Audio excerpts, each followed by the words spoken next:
Për 9 muaj, zgjati tenderi për kozhitjen e barit të Spitalit Universitar të Traumës, ku bëhej pazari se cili do t'i xhironte 322 milion lek. Më në fund, në mbledhjen e Komisionit të Prokurimit Publik më 20 maj 2026, u dha drita jeshile. Më konkretisht bëhet fjalë për prokurimin kryer e shërbimit të gjelbërimit në SUT për një periudhë 36 mujore. Tenderi u njoftua fillimisht më 12 shtator 2025 dhe u mbajt më 13 tetor. Lëvizjet e drejtoreshës së Lira Bode, që kishte nisur qysh me fryrjen e fondit limit, do të diktonin lëkundje të mëdha në shpalljen e fituesit. Në datë 22 tetor 2025, fituesi ishte kompania Asi Invest ShPK. Situata u përmbys pas vitit të ri. Më 7 janar 2026, pas ankesës në KPP, është shpallur fitues operatori ekonomik Alb Garden ShPK me pronar Pjetër Trashaj. Nuk e dim se si e ka përllogaritur fondin limit Komisioni e Lira Bodes, por shifra nuk ka lidhje me tregun. Këtë e nxjerr zbuluar niveli i ofertave të dorëzuara nga operatorët që janë mbi 100 milion lek më poshtë fondit limit. Open Data Albania e ka vlerësuar tenderin me flamur të kuq për riskun e korrupsionit. 100 milion lek në një proces korruptiv. Po cilat që kanë shërbimet që ka porositur drejtoresha e Lira? Sipas dokumenteve, procesi kryesor është pastrim me krahërbari mjediseve të gjelbra dhe largimi i tyre. Më tej shpjegohet funksioni ekologjik i këtij shërbimi, i cili ndihmon në ajrosjen e barit, lejon qarkullimin e ajrit në rrënjë dhe përmirëson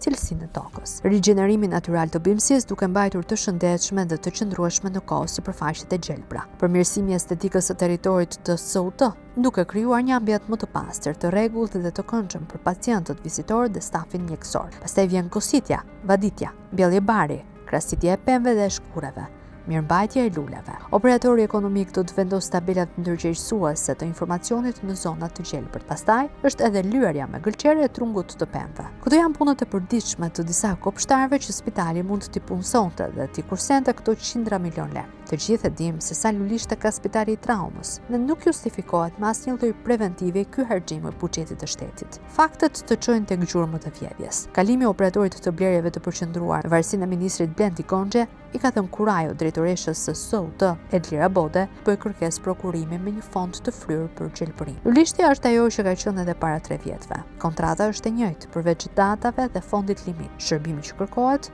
nuk ka ndryshuar. Në 7 tetor 2021, Agjencia e Blerjeve të Përqendruara në Ministrinë e Brendshme, e cila ka kaluar në varësi të ministrit Blendi Gonxhe, me ndryshimin nga agjencinë operator, ka mbajtur tenderin me 2 lote. Loti 1, shërbim gjelbërimi për Spitalin Universitar të Traumës. Loti 2, shërbim gjelbërimi për Qendrën Spitalore Universitare Nën Tereza. Fondi limit i përgjithshëm i marrëveshjes skuadër 259 milion lek pa të vëshë. Fondi limit i lotit 1, 165 milion lek pa të vëshë. Për lotin 2, fondi 93 milion lek pa të vëshë, ndërsa kozhjatja e kontratës ishte 36 muaj nga data e nënshkrimit. Dyfishimi i fondit në vitin 2025 për të njëjtën gjë të çon tek dyshimi se këto para janë objekt korrupsioni. Gjatë 3 vjetëve të kaluara, sipas kontratës, duhet të ishin mbjellë 1560 copë pemë dekorative, 1326 copë shkure dekorative, 2586 metër linear ligustra, 2586 lule dekorative dhe 1600 metër katror lulishte. Dyshojmë se janë mbjellë kaq shumë pemë, duke parë terrenin e zhveshur rrotull Spitalit të Traumës. Por duke marrë shifrat të mirëshëna tashmë, duhej ulur kosto e kufizuar vetëm në mirëmbajtjen e tyre, siç janë ujitja,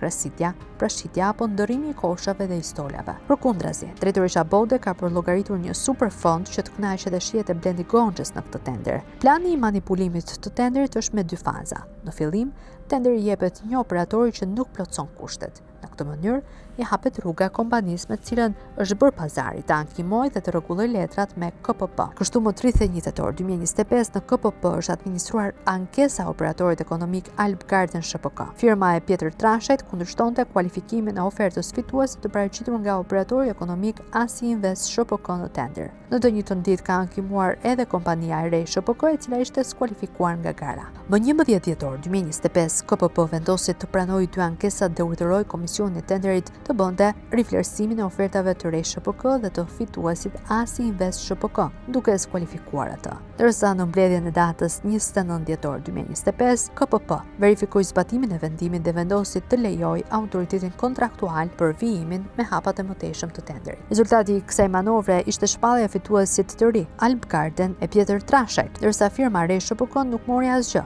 përveç se ju kthye tarifa e ankesës. Vendimi e lindë sërish të skualifikuar kompaninë e dy ankimuese. Në këto kushte, RSHPK që shquej për numrin e lartë të ankesave dhe ka KPP-n shtëpinë e saj, vendosi ta mbajë tenderin edhe për ca kohë të bllokuar. Për këtë rej bëri një ankesë të re duke fituar kohë në pritje për të ndryshuar rrethanat. Kështu, në 19 janar 2026 është përcjell pranë KPP një ankesë nga RSHPK. Fillimisht denoncimi ishte refuzuar nga Komisioni i Tenderit. KPP, që e ka kohën me teprit, mori 4 muaj për t'u menduar. Në 20 prill 2026, KPP pranoi ankesën e operatorit ekonomik RSHPK dhe urdhëroi autoritetin kontraktual të rivlerësonte ofertën e paraqitur nga kompania. Ky ishte një vendim sa për të mbyllur çështjen, sepse pazari me Pjetër Trashajn duhet të ishte mbyllur që është në nisje të tenderit. Kështu në mbledhjen e datës 20 maj 2026, KPP pranoi vendimin e skualifikimit të RSHPK dhe hapi dritën jeshile për lidhjen e kontratës me Pjetër Trashajn. Biznesmeni Trashaj është akuzuar vazhdimisht se nuk i zbaton kontratat, mashtron me informacionet në tendera dhe përfiton për punë të pakryera.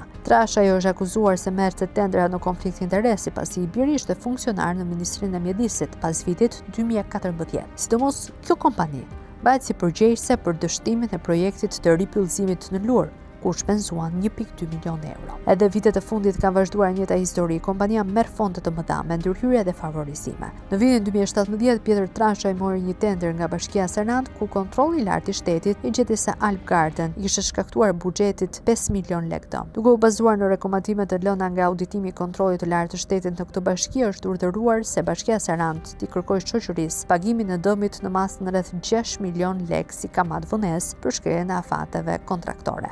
Jo vetëm që nuk i paguante detyrimet dhe taksat në këtë bashki, por kërkonte të merrte një tender tjetër nga ky institucion. Me të drejtë, bashkia e përjashtoi nga tenderi. Por Trashaj kishte miq në Tiranë në KPP. Kryetaria e asaj kohe në KPP, Evis Shurda, më 19 prill 2018 merr vendimin e PIK, sipas të cilit përgjegjësinë e ka Bashkia Seranat, që nuk e ka mbledhur detyrim, dhe jo operatori që nuk paguan taksat. Me gjithë këto probleme ligjore, Trashaj ka vazhduar të favorizohet sidomos nga Erion Veliaj. Megjithatë, në një rast Veliaj ndëshkoi dhe u bë gati ta kalonte në listën e ZES. Përplasja ishte për tenderin me objekt furnizim vendosje drur, shkure dekorative për nevojë të DPPG. I zhvilluar nga Drejtoria e Përgjithshme e Pastrimit dhe Gjelbërimit në varësinë e Bashkisë Tiranë. Ky ishte një drejtori e Veliajt që blinte pafund pemë për pyllin orbital që ekziston vetëm në përfoto. Tenderi u fitua fillimisht më datë 29 korrik 2023 pagar nga kompania oligarkut Shkëlqim Fusha, pra nga Fusha SHPK. Ishte firma Alp Garden, e cila bërë një denoncim për këtë tender. Kompania me pronar Pjetër Trashaj pretendonte se bashkia kishte vendosur kritere që favorizonin vetëm një operator, i cili është paracaktuar më herët si fitues. Kjo i natosi Veliajn, se në mes të pazarit ishte Fusha. Të këto kushte bashkia kërkoi në APP përjashtimin e kësaj kompanie nga tenderat sepse mashtronte me informacionet. Kështu firma Alp Garden u përjashtua për një vit nga prokurimet. Veliaj dhe Trashaj u bën përsëri miq pas një muaj, pavarësisht këtij vendimi,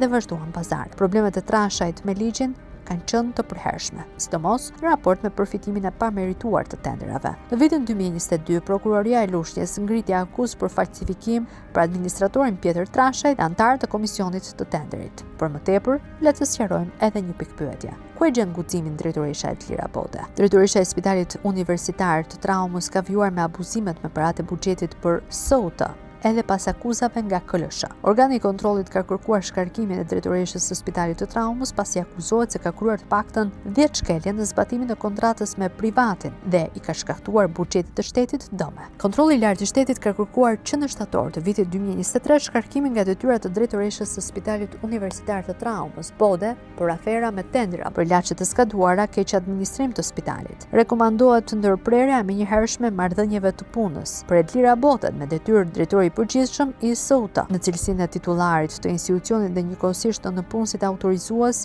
nuk ka hartuar dhe miratuar gjurmët e auditit për monitorimin dhe zbatimin e kontratave përgjatë periudhës së ushtrimit të funksionit të drejtorit të përgjithshëm brenda periudhës së auditimit, duke mos siguruar kontrollin e brendshëm kryesisht për të gjitha proceset ekonomiko-financiare, kryesisht për shërbimin e prokuruar për blerjen e barnave, materialeve të mjekimit dhe kryesisht të materialeve ortopedike. Duke vepruar në mospërputhje me përcaktimet e nenit 5 të ligjit për menaxhimin financiar dhe kontrollin, si dhe të rregullores së brendshme të SUTO. Fillimisht ish ministri i Shëndetësisë Ogerda Manastirliu e MT, pasardhësia e saj Albana Koçiut dhe tashmë Evi Sala refuzojnë të ndërmarrin masën penalizuese ndaj Vlira Bote, një bashkëpunëtore e hershme e kryeministrit Edi Rama. Në mbrojtjen e Ramës, Vlira Bote ka vijuar aferat me tenderin.